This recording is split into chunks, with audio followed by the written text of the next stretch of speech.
You guys obviously got a big win the other day. You get to go toe to toe with Sato. What was it like competing against him on this stage? Do you guys have any kind of memorable back and forths as that was going on? Yeah, it was good. I talked to him before and after the game. Obviously we wanted to go in there and make a statement. We were playing a lot better. So, yeah, good team though. They got out on us, and then we picked it up in the second and third quarter. So it was good to go out there and see him play. Compete against him, obviously, in a different time that we're used to just competing against each other in practice. So it was good to see him with his team. Then, as a quick aside, his decision on his partial guarantees coming up, that could be the sign of other big decisions that could signal big changes for you guys. Obviously, that's coming up later tonight for us. It'll be early in the morning for you guys. How plugged in do you expect to be able to be in real time as stuff is going on over here? I should have a good idea what's going on. I take that, very serious, and I'm gonna keep up to date with what's going on back home. But obviously, still get my rest because we got a game tomorrow. So one way or another, I'll find out. Thank you. Next up is Brian Windhorst. Zach, along those lines, you're in a situation I don't think I've ever seen an NBA player in. You've outplayed your contract and you've earned an extension. But the way the rules are, and for you to get the proper deal, your team has to decide between taking care of you now or signing players to improve the roster. So I seriously have never seen anybody in this situation. So what have you told the Bulls about what is a priority for you at this point? I just want my respect. I think that's the main thing. Like you said, I outplayed my contract. I've been very loyal to Chicago. I like Chicago. I just want my respect. And, if that's, if it's now or later, it's something that we got to work out internally, and we'll go from there. So we'll have some conversations going forward. I think free agency is going to play a big part in that with, other players and constructing a roster. But, for me, AK, Mark, all talking, we'll get to the bottom of it. Next up, we'll go to Rafi.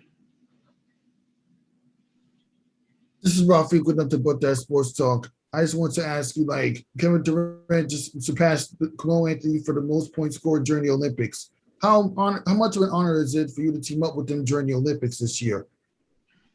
Big honor, man. KD is someone we all grew up watching, seeing play, and then competing with him, obviously.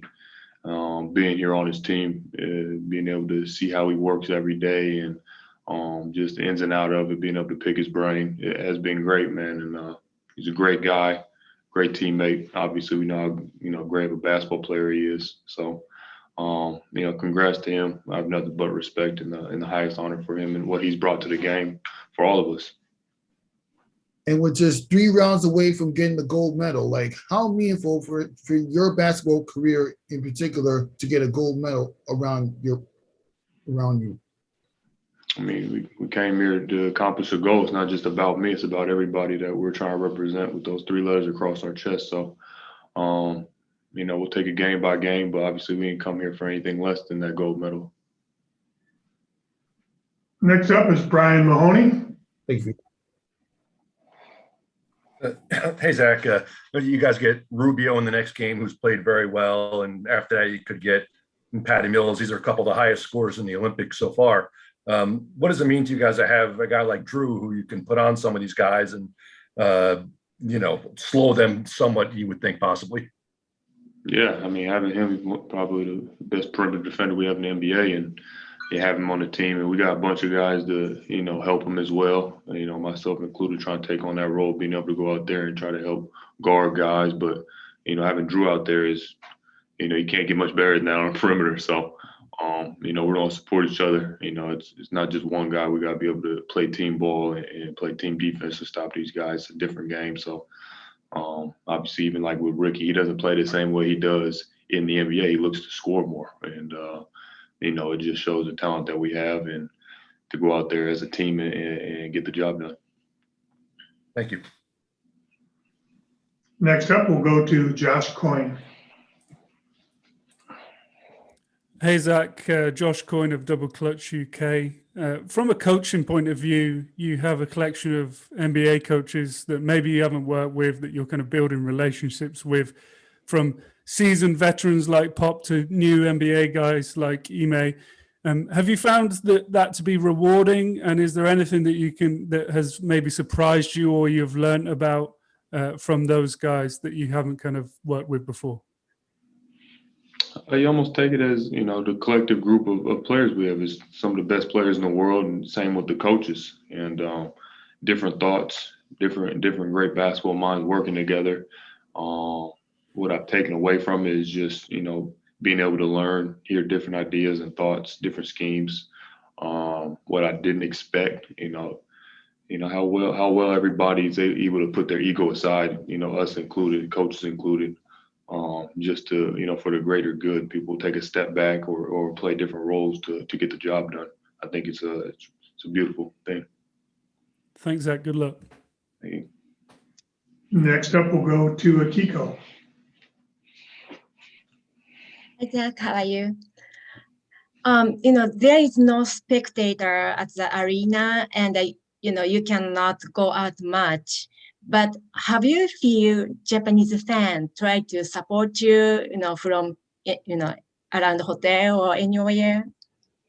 Yeah, it's unfortunate. Obviously, we understand what's going on with the pandemic and things like that, so everybody has to be safe. But the sport has been great. We have a lot of people around the buses and cheering us on whenever we leave or enter the arena.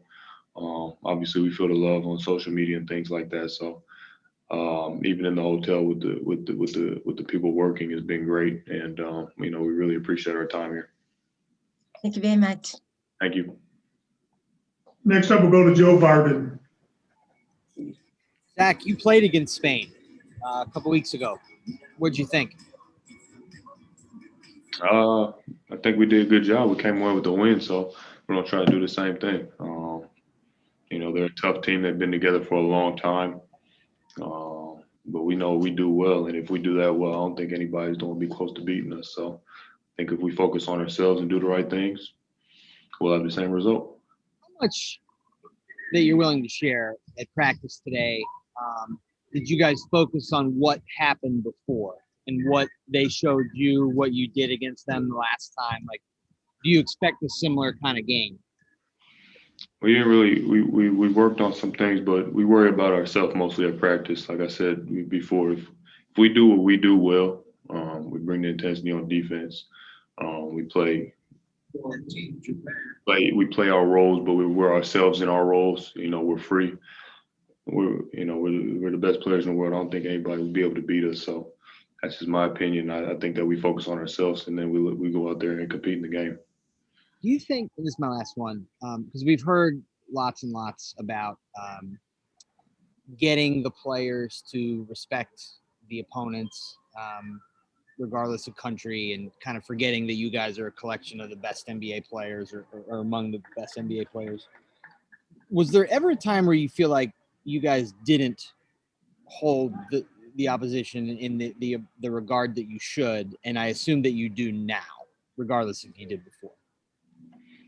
I can't speak for everybody. For me, no. Whenever you step on the court, you got to respect your opponent because, they're here for a reason as well. They're at the highest level of their sport, just as we are. So, they're in the Olympics.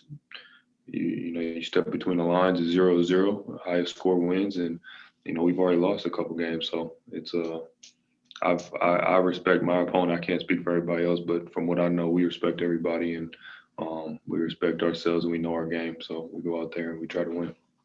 Thanks. Next up, we'll go to Mike Finger. Zach, you sort of just answered what I was going to ask you about, but is there a balance between, like Joe was saying, that respect for the opponent and sort of the old bravado that Team USA used to have, where you expected to win every time you stepped on the floor? Is that kind of a balancing act to keep both of those things alive? I mean, I wouldn't say it's bravado. I think it's just competitiveness. Whenever I step on the court, I think I'm going to win. If you go in with a different mentality, then you already lost. So no matter who you're playing against, I respect them. But, I go on the court, you think you're the best player and you think that you're going to win. That's how I've got this far in my career. Got time for a couple more questions. We'll go with Taylor Jones.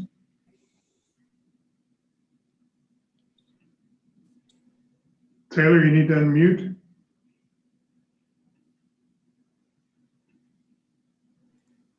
Yes, Sorry. hi Zach. Sorry guys. Hi Zach. I was just wondering what your thoughts of what Luka's been able to do over with Slovenia. If you've been watching any of that. Yeah, Luka's great, man. You see what he does in the NBA. Comes, to Olympic play, and he, continued his hot play, and we know how good he is, and it's Luka, man. He's an incredible player. If they win, we look forward to playing him. Last question, we'll go to Tim Reynolds. Thanks, Craig. Hey, Zach. How you doing?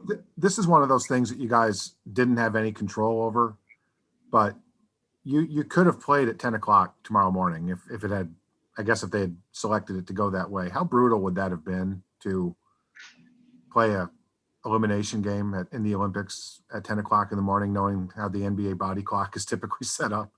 It don't matter. We played at 9 o'clock p.m. That's 5 o'clock Pacific time where I'm from, so it doesn't really matter. Any of these games we'll play at 9 a.m., 10 p.m., 1 a.m. We go out there and we get the job done. Thank you.